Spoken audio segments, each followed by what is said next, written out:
오늘은 추수감사주일입니다. 한 해의 결실을 돌아보면서 하나님 앞에 감사를 올려드리는 이 시간, 우리가 마음 깊이 새겨야 할 한 구절의 말씀이 있습니다. 사도 바울이 데살로니가 교회에 전한 짧지만 강력한 명령입니다. 바로 오늘 본 말씀입니다. 범사에 감사하라. 이것이 그리스도 예수 안에서 너희를 향하신 하나님의 뜻입니다.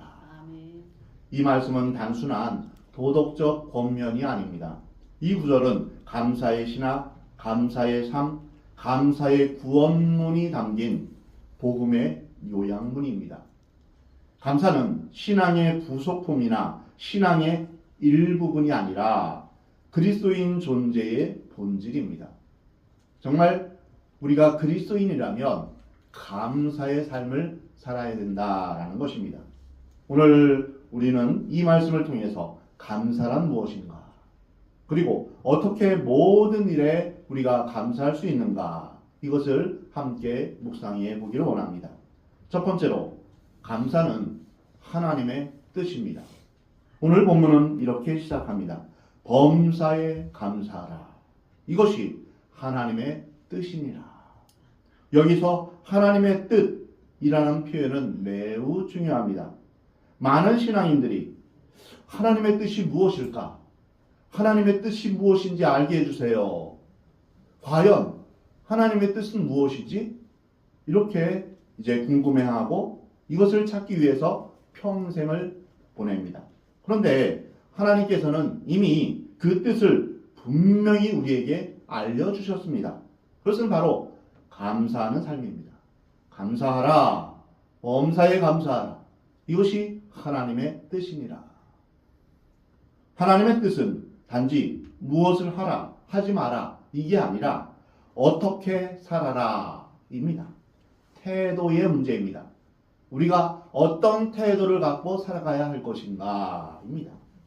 감사하는 사람은 환경에 의해서 움직이지 않고 감사함으로 환경을 바라보는 시각이 달라집니다. 감사를 하게 되면 보는 관점이 달라지게 된다는 것입니다. 하나님은 우리가 형편이 좋아서 감사하기를 원하시는 것이 아닙니다. 어떠한 형편에 있든지 감사하라 라고 우리에게 명령하십니다. 환경이 좋아서 하는 감사는 믿지 않는 사람들도 할 수가 있습니다. 형편이 좋아서 하는 감사가 아니라 감사 속에서 하나님의 뜻을 깨닫기를 하나님은 원하시는 것입니다. 감사는 결과가 아니라 출발입니다. 우리 신앙인의 출발은 감사로 시작하는 것입니다. 감사는 축복의 열매가 아니라 축복의 문을 여는 열쇠가 되는 것입니다. 감사할 때 거기에 비로소 하나님의 은혜가 부어지는 것입니다. 감사는 하나님의 뜻에 순종하는 성도의 기본적인 태도입니다. 원망과 불평은 불신앙의 모습입니다. 반면에 감사는 신앙인의 기본적인 모습입니다. 사랑하는 성도 여러분, 이제부터 불평과 원망, 짜증과 분노, 그리고 하나님을 탓하며 다른 사람을 탓하는 태도를 버리시고 하나님 앞에서 감사하는 태도를 가지시기 바랍니다. 아멘. 이것이 우리를 향하신 하나님의 뜻입니다. 두 번째로, 범사에 감사하라 라고 말씀하십니다. 이 범사에 라는 말은 모든 상황 속에서 감사하라 라는 뜻입니다. 범사라는 말은 헬라어로 파스입니다. 이 단어는 모든 경우에 예외 없이 이런 뜻입니다. 곧 감사는 좋은 일에만 하는 것이 아니라 때로는 실패와 상실, 눈물과 기다림의 자리에서도 감사해야 된다는 의미입니다. 추수감사절은 풍년만을 감사하는 절기가 아닙니다. 때로는 흉년 중에서 수확이 적더라도 하나님께서 여전히 우리 삶의 주권자이심을 고백하는 신앙의 절기입니다. 감사는 상황을 선택하지 않습니다. 좋으면 감사하고 안 좋으면 감사하지 않고 이것이 아니라는 것이죠. 아멘. 풍성해지고 성공했다고 해서 감사하는 것이 아닙니다. 감사는 믿음의 선택입니다. 감사하기로 결정하는 것입니다. 감사할 조건이 있어서 감사하는 것은 세상 사람도 할 수 있는 것입니다. 그러나 조건이 사라졌을 때도 감사하는 사람, 그 사람이 바로 하나님 나라의 백성입니다. 하나님의 자녀들은 범사에 감사합니다. 아멘. 사랑하는 성도 여러분, 여러분의 삶에 있는 모든 것에 감사하시기 바랍니다. 아멘. 감사할 조건뿐 아니라 좋지 않았던 것까지도 믿음으로 감사하시기 바랍니다. 아멘. 그러면 모든 것이 합력하여 선을 이루시는 하나님께서 그 믿음대로 변화시켜 주실 것입니다. 아멘. 그리고 감사하지 못했던 것까지도 하나님, 왜 이런 일이 저에게 일어났습니까? 이것을 통해서 제가 무엇을 배우기를 원하십니까? 하나님 앞에 물으시기 바랍니다. 그래서 그 원망과 분노와 또한 짜증과 또한 다른 사람을 탓하고 하나님을 탓했던 것을 감사로 바꾸시는 여러분 되시기 바랍니다.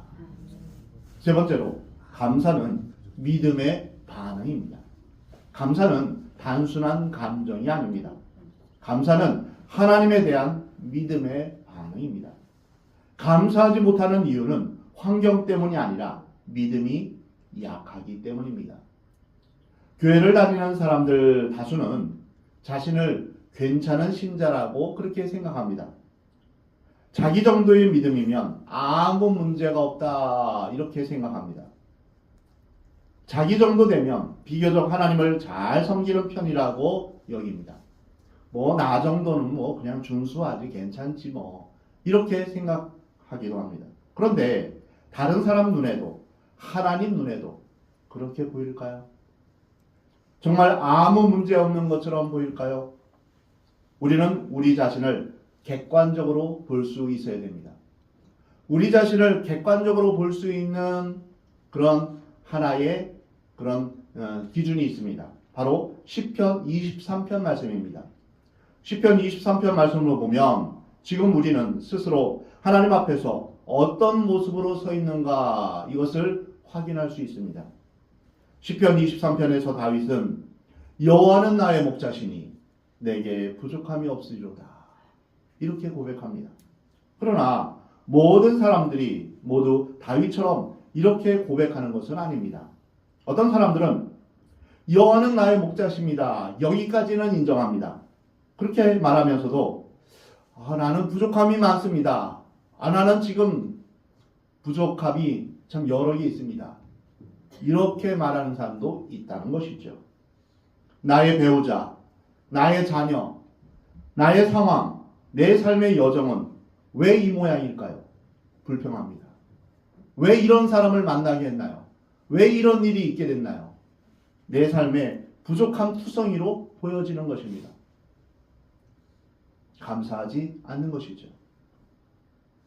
성경적인 정답은 여호와는 나의 목자시니 내게 부족함이 없으리로다 이것인데, 실제 우리의 삶은 여호와가 나의 목자라도 내게 부족함이 많습니다.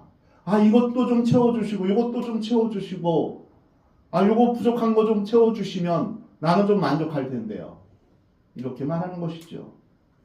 자신의 삶에 부족함이 많다고 느끼는 사람은 하나님 앞에 감사를 드릴 수 없습니다. 그 부족함이 채워져야지 감사할 수 있겠다 이렇게 생각합니다. 부족함이 아닌 만족감을 느끼는 사람들만이 하나님 앞에 온전한 감사를 드릴 수 있습니다. 다윗 시대에 다윗처럼 여호와는 나의 목자십니다 이렇게 고백을 하는 사람은 극소수입니다.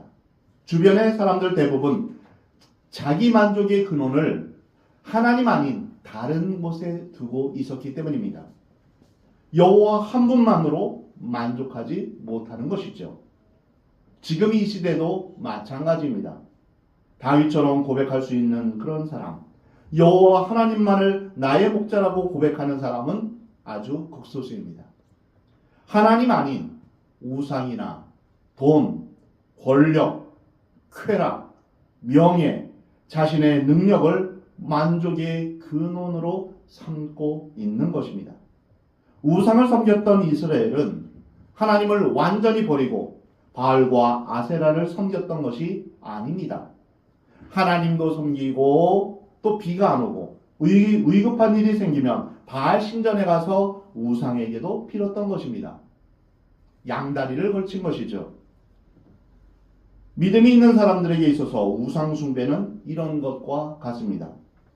하나님을 찾는다 하면서도 예배를 드리면서도 점집에 가고 하나님의 뜻을 묻는다 하면서도 이제 타로점을 치기도 하고 오늘의 운세를 보기도 하고 이러한 것은 양다리를 걸치는 것입니다. 겉으로는 하나님을 섬기는 척하지만 내면으로는 자유와 풍요, 쾌락을 더 사랑하는 것입니다. 하나님을 위해서 시간과 물질 그리고 은사를 다하여 섬기는 것보다는 이 땅의 풍요와 즐거움을 누리기 위해서 애를 쓰고 거기에 모든 것을 다 바치는 사람이 훨씬 더 많습니다. 사랑하는 성도 여러분, 여러분의 관심과 열정을 어디에 바치고 있는지 스스로 점검해 보시기 바랍니다. 그리고 나는 여호와는 나의 목자시니 내게 부족함이 없으리로다. 이렇게 여러분 고백하고 있습니까? 하박국 선지자처럼 우리의 양이 없어도 외양간에 송아지가 없어도 포도나무에 소출이 없어도 나는 여호와로 인하여서 하나님 한 분만으로 즐거워하겠습니다. 이렇게 고백하고 있습니까? 통장에 잔고가 없어도 나는 주님으로 인해서 기뻐합니다. 이렇게 고백하고 있습니까? 이것이 진정한 신앙인의 고백입니다. 나는 과연 마음을 다하고 뜻을 다하고 목숨을 다하여 하나님을 사랑하고 있는지 스스로 점검해 보시기 바랍니다. 나는 과연 평일을 주일처럼 거룩하게 보내고 있는가? 집이나 가정, 직장에서 한결같이 성도로서의 모습을 살고 있는가? 항상 무슨 일이 생기면 제일 먼저 하나님을 찾고 있는가? 기도보다 성령보다 앞서 행하고 있지는 않는가? 하나님의 말씀 앞에 절대적으로 순종하고 있는가? 이러한 사람만이 하나님을 나의 목자라고 고백하며 내게 부족함이 없습니다. 이렇게 감사할 수 있는 것입니다. 오직 하나님 한 분 때문에 부족함이 없다고 느끼는 사람만이 온전한 감사를 드릴 수 있습니다. 그것은 여호와 하나님으로 인해서 참된 만족감을 가진 사람만이 현실을 넘어 믿음으로 고백할 수 있기 때문입니다. 감사는 믿음의 반응입니다. 믿음이 있는 사람만 감사할 수 있는 것입니다. 감사는 내가 바라는 모든 조건이 다 갖추어졌을 때 할 수 있는 것이 아니라 하나님에 대한 믿음이 있을 때만 감사할 수 있는 것입니다. 다시 말해서 하나님 한 분으로 인해서 나는 부족함이 없습니다. 하나님 한 분으로 족합니다. 이러한 고백이 있는 것입니다. 이 고백은 바로 믿음의 사람만이 할 수 있는 것입니다. 믿음은 무엇입니까? 나의 상황보다 더 크신 하나님, 문제보다 더 크신 하나님을 바라보게 합니다. 그러므로 믿음의 사람은 고난 중에서도 감사합니다 라고 말할 수 있는 것입니다. 사도 바울은 옥중에서도 감사했습니다.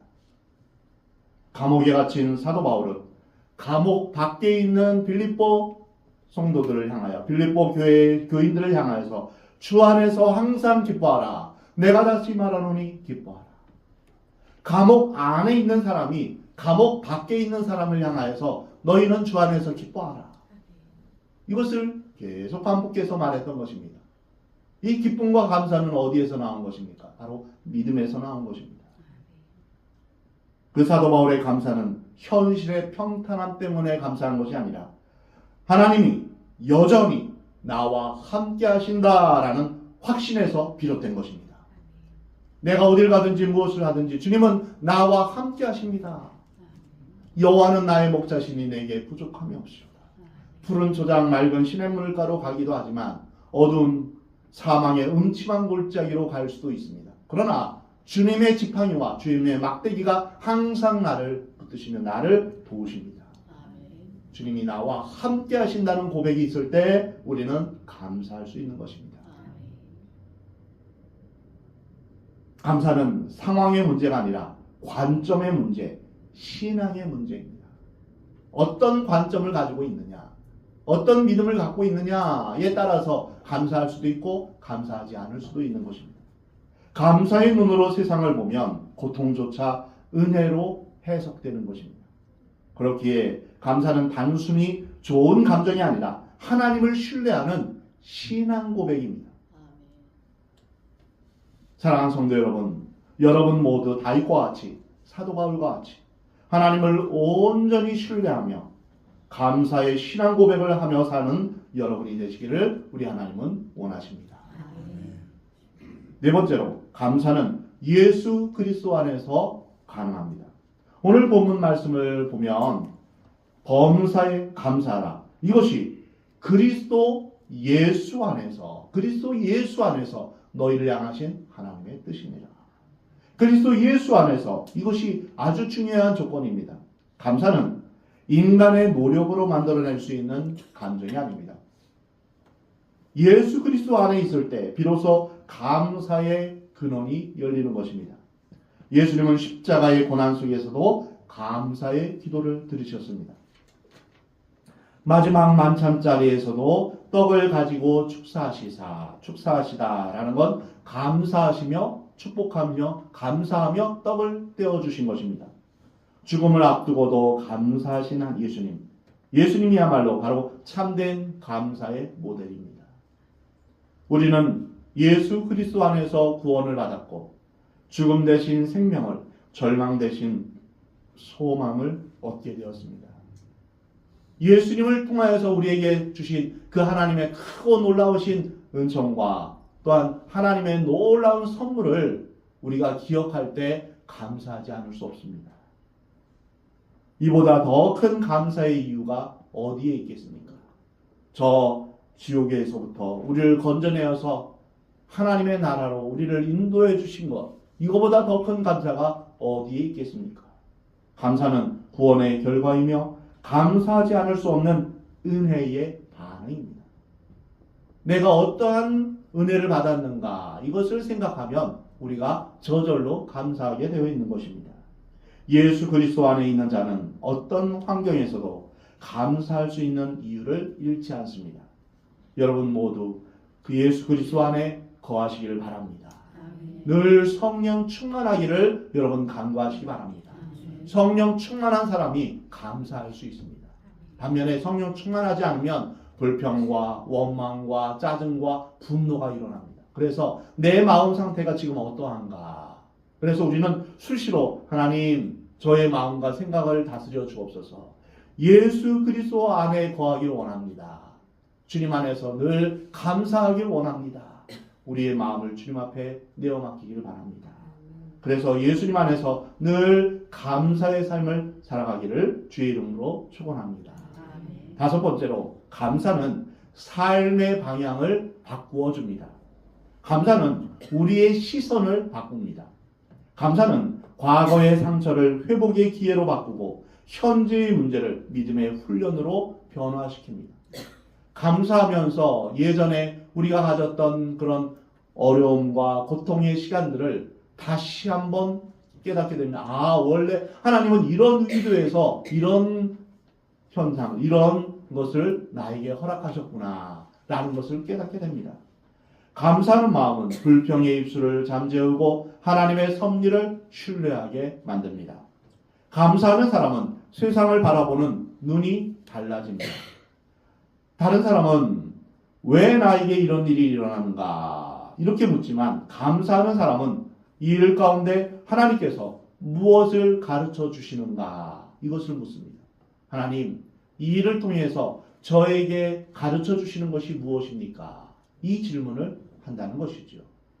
한번 같이 저를 따라서 해보겠습니다. 우리는 어떤 일이 일어나도 이 질문을 하나님 앞에 할 필요가 있습니다. 하나님, 이 일을 통하여서 제가 배울 것이 무엇입니까? 그렇습니다. 우리가 어떤 상황에서도 하나님, 이 일을 통하여서 제가 무엇을 배워야 할까요? 주님 앞에 물어야 하는 것입니다. 감사는 고난의 이유를 묻는 것보다 고난 속에서 하나님을 발견하는 것입니다. 그렇기에 감사는 신앙의 해석학입니다. 믿음은 해석이다. 이런 말이 있습니다. 어떤 한 사건을 해석함에 있어서 그 해석의 결과는 다 달라질 수 있는 것입니다. 야곱은 수많은 고난을 겪었던 인물입니다. 야곱의 아내인 라헬이 자신의 두 번째 아들을 출산하다가 목숨을 잃게 됩니다. 라헬은 죽어가면서 아들의 이름을 베노니라고 불렀습니다. 베노니는 슬픔의 아들입니다. 그러자 야곱은 자신의 막내 아들의 이름을 베냐민으로 바꿨습니다. 베노니에서 베냐민으로 이름을 바꾼 것입니다. 이것은 베냐민은 오른쪽의 아들이라는 뜻입니다. 이것은 승리의 아들이라는 의미를 지니고 있습니다. 오른손이라는 말은 승리 또한 올바른 이런 뜻입니다. 이것은 야곱이 자신의 막내 아들의 인생이 하나님께서 만들어 가시는 가장 아름다운 작품이 되기를 기대하는 그러한 이름입니다. 아들의 미래에 대한 해석을 슬픔과 죽음의 그림자가 아니라 자신의 이름이 불릴 때마다 엄마의 죽음을 떠올리는 것이 아니라 하나님이 이끄시고 하나님이 돌보시는 아들로 긍정화시킨 것입니다. 이것을 통해 우리가 교훈받는 것은 내가 내 삶의 신앙적인 여정을 통해서 하나님의 일하심을 어떻게 해석하느냐에 따라서 감사의 내용이 결정된다는 것입니다. 하나님께서 나와 함께 하시며 나를 하나님의 능력의 팔로 인도하시고 나를 결국에는 하나님의 승리의 삶으로 나를 이끄실 것이다. 이런 믿음을 갖고 있는 사람은 하나님께서 그대로 이끌어 주신다는 것입니다. 나의 삶을 어떻게 해석하느냐에 따라서 그 길대로 가게 된다는 것입니다. 우리는 지금까지 나를 도우신 하나님의 은혜에 감사할 뿐 아니라 앞으로 나의 삶을 책임져 주시고 나를 도우시고 인도하실 그 하나님 앞에 미리 감사하는 신앙의 태도가 필요합니다. 불평하는 사람은 아유 내 인생이 왜 이 모양이에요? 이렇게 불평하면서 또 앞으로의 또한 일들을 또한 미리 내다보면서 원망하고 저주하며 절망합니다. 그러나 감사하는 사람은 앞으로의 미래의 삶조차도 하나님 앞에 내어 맡기며 감사하게 됩니다. 마가복음 9장에서 베드로는 예수님의 모습이 변화된 변화산상 위에서 이곳이 좋사오니 이곳에 머물자고 합니다. 이곳에 머무는 게 좋겠습니다. 이곳에 머물도록 하죠. 여기에서 이곳이 좋사오니 여기에서 좋다라는 말은 헬라어로 칼론인데 이것은 아름다운 혹은 잘생긴 이런 외형적인 아름다움을 표현하는 그런 형용사입니다. 베드로는 예수님의 모습이 최고의 미적 상태임을 표현한 것입니다. 예수님의 모습을 보니까 너무나 아름답게 변화된 것을 보면서 거기에 이제 여기가 좋사오니 여기에 계속 머물도록 하죠. 이렇게 건의를 했습니다. 하지만 이후에 오순절 마가의 다락방에서 성령을 받은 베드로는 변화산상에서의 베드로, 예수님을 부인했던 비겁한 베드로와 달리 거침없는 주님의 일꾼으로 변화되었습니다. 그리고 순교를 앞둔 베드로는 베드로전서 1장 23절부터 25절에서 이렇게 선포합니다. 너희가 거듭난 것은 썩어질 씨로 된 것이 아니요 썩지 아니할 씨로 된 것이니 살아있고 항상 있는 하나님의 말씀으로 되었느니라. 그러므로 모든 육체는 풀과 같고 모든 영광은 풀의 꽃과 같으니 풀은 마르고 꽃은 떨어지되 오직 주의 말씀은 세세토록 있도다 하였으니 너희에게 전한 복음이 곧 이 말씀이니라. 베드로는 순교를 앞두고 있고 네로 황제의 심각한 박해 속에서 죽음의 위기에 처했을 때 이 메시지를 전하고 싶었던 것입니다. 사랑하는 그리스도 안에 있는 형제자매 여러분, 저는 변화산상에서 주님의 모습을 보면서 그곳에 집을 짓고 살고자 요청했지만 주님으로부터 거절을 당했습니다. 그때는 잘 몰랐지만 이제는 그 이유를 알 것 같습니다. 그것은 내가 붙들었던 것이 풀과 같은 육체적인 아름다움이었기 때문입니다. 내가 정녕 붙들어야 할 것은 썩어질 육체가 아니라 결코 썩지 않으며 영원히 사라지지 않을 살아계신 하나님의 말씀이라는 것을 말입니다. 내가 붙잡아야 될 것은 썩지 않을 영원한 하나님의 말씀이었습니다.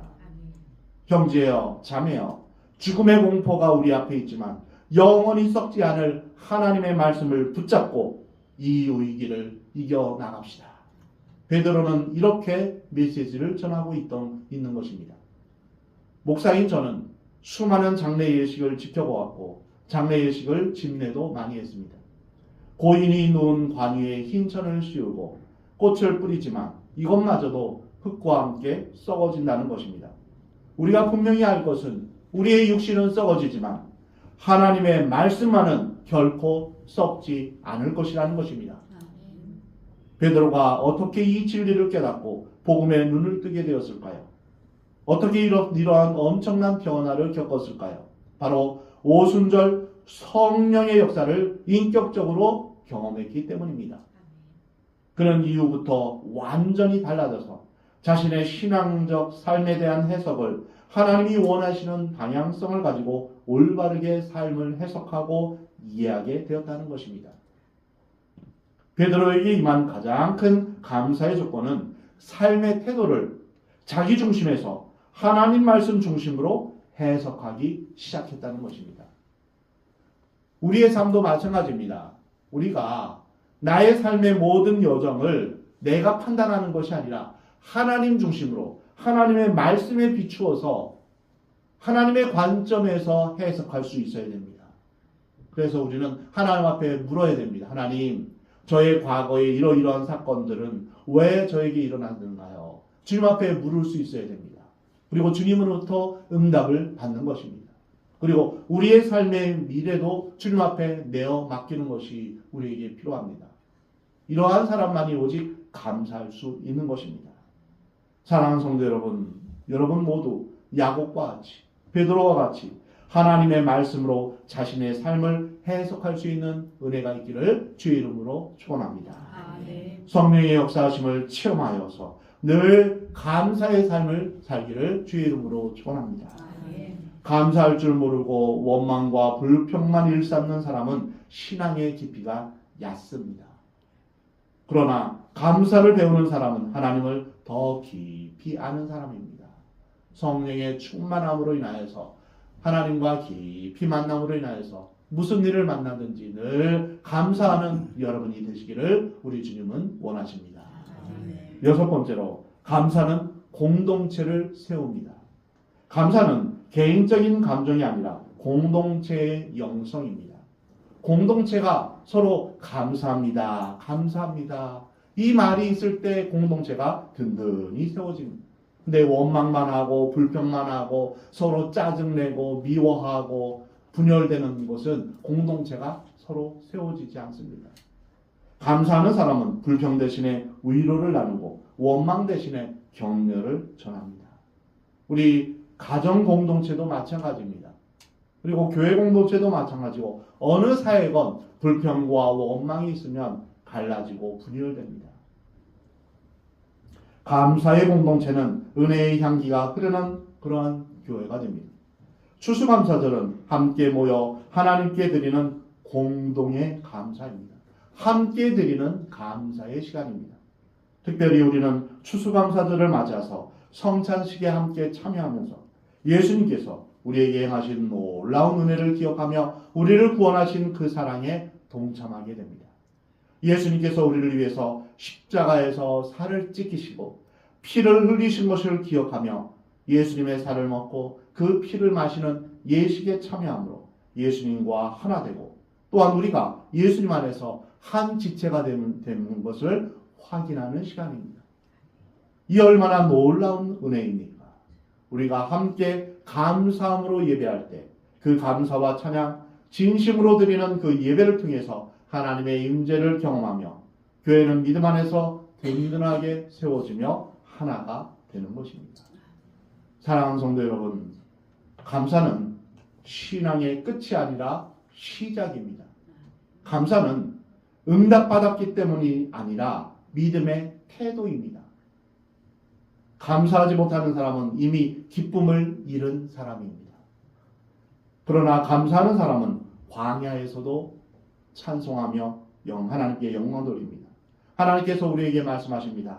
범사에 감사하라. 이것이 나의 뜻이다. 감사는 우리가 하나님을 예배하는 가장 아름다운 방식이며 하나님의 뜻을 살아내는 가장 실천적인 순종입니다.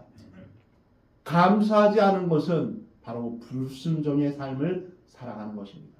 이스라엘 백성들이 광야에서 하나님의 구원을 받았지만 감사하지 못하고 원망과 불평으로 살아가다가 결국 광야에서 죽고 말았습니다. 하나님이 약속하신 가나안 땅에 들어가지 못했던 것이죠. 감사는 바로 우리가 하나님 나라에 들어가게 하는 그러한 열쇠가 되는 것입니다.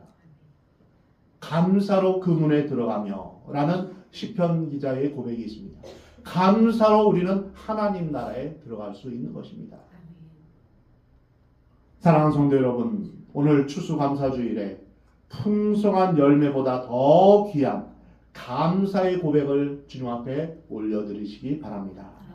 한 마리의 황소를 드림보다 마음을 다하여 하나님 앞에 찬양과 감사를 드리는 것을 하나님께서 더 기뻐하십니다. 이것을 기억하시기 바랍니다. 감사는 하늘문을 여는 열쇠가 되는 것이며 감사하는 입술에는 하나님의 은혜, 하나님의 복이 임하게 되는 것입니다.